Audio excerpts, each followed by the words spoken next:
Bonjour, je m'appelle Sax et je suis un hacker éthique. Obligé de rajouter le éthique parce que depuis les années 80, la presse a fait énormément de mal aux hackers en voulant spécifiquement pointer des pirates, des cybercriminels. Et depuis lors, aujourd'hui, lorsqu'on dit à une personne « je suis hacker », elle pense automatiquement au mal, alors que hacker, c'est positif. Je suis un hacker éthique.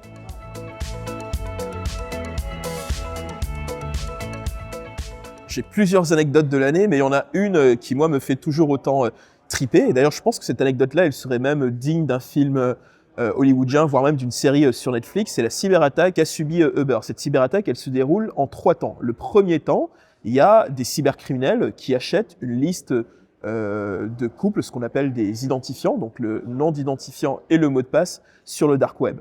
Et dans cette liste d'identifiants, il y a le compte d'un des administrateurs de Uber.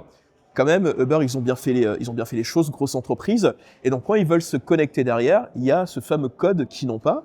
Et donc là, ce qu'ils font, mais vraiment un truc totalement dingue, hein, on se repositionne, on est vraiment dans la nuit, ils se mettent à harceler le mec au téléphone.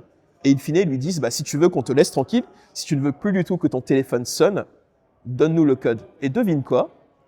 Le mec, il a donné le compte. Voilà comment Uber se fait pénétrer sur le Slack et qu'ensuite il y a eu un peu cette cyberattaque-là qui a défrayé la chronique. Et moi, cette anecdote-là, je la trouve totalement folle. On a beau se dire que même pour de très grosses entreprises de ce calibre-là, finalement, il y a une chose qui ressort, c'est que l'être humain, tant qu'il ne sera pas assez sensibilisé, tant qu'il ne sera pas assez mis en situation, on a beau avoir les meilleures solutions de cybersécurité, l'humain, pour moi, reste la solution cyber ultime dans laquelle il faut venir investir dans les personnes.